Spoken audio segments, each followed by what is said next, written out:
وزارت کارهای خارجه تاجیکستان خبر داد که روز 16 سپتامبر سال 2023 سفیر فوق‌العاده و مختار جمهوری قرقیزستان در جمهوری تاجیکستان ارلان عبدالدایف به وزارت کارهای خارجه دعوت کرده شد. بنا به اطلاعیه رسمی وزارت، ضمن واخوری به سفیر نگرانی جانب تاجیکستان وابسته به احضار شخص منصبدار بلند مقام دولتی قرقیزستان در رابطه به مسائل سرحدی تاجیکستان و قرقیزستان که 15 سپتامبر سال روان در فضای اطلاعاتی انتشار کردید رسانیده شد. طبق گزارش وزارت خارجه تاجیکستان در این ملاقات تاکید گردید که این گونه توضیحات می تواند به روند مذاکرات اوید به دلیمیتاسیا و دیمارکاسیای سرحد دولتی تاجیکستان و قرقیزستان اینچنین اعتماد طرفین ضرر جدی رساند. وزارت خارجه تاجیکستان مشخص نکرده است که سخن درباره اظهارات کدام شخص منصبدار بلند مقام دولتی قرقیزستان می رود، ولی روز 15 سپتامبر در یک مراسم بخشیده به سالگرد یکمین خونین ترین مناقشه مسلحانه در مرز تاجیکستان و قرقیزستان در بادکند، رئیس کمیته دولتی امنیت ملی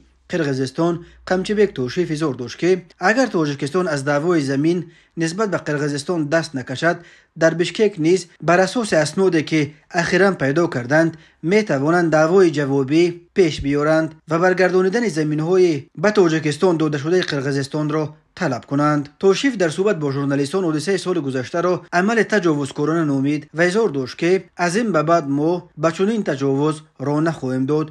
او همچنین گفت که تاجیکستان قبلا از قرقیزستان دعوای زمین کرده است. ما جوابشان دادیم که نباید چنین دعواها در بین باشند. اخیراً ما اسناد نوی پیدا کردیم که بر اساس آنها بسیاری از زمین‌های قرقیزستان به اختیار تاجیکستان گذاشته شدند. ما می توانیم این را با سندهای تاریخی و حقوقی اثبات کنیم. اگر کشور همسایه از دعوای قلمرو دست نکشد، ما همچنین دعوا پیش خواهیم آورد. اظهار داشت توشیف. او در این باره تفصیلات دیگر نداد و نگفت که سخن درباره چه اسنادی می رود و توشیف مشخصاً کدام زمین‌ها را از دست تاجیکستان پس گرفته نیست. این رد و بدل‌ها در سالگرد یکم خونین‌ترین مناقشه در مرز دو کشور در حالی است که در 2 سال اخیر 2021 و 2022 در نتیجه ضدخوردهای مسلحانه در مرز دو کشور دست کم 240 نفر کشته شده، حدود 750 نفر از هر دو جانب زخمی شدند.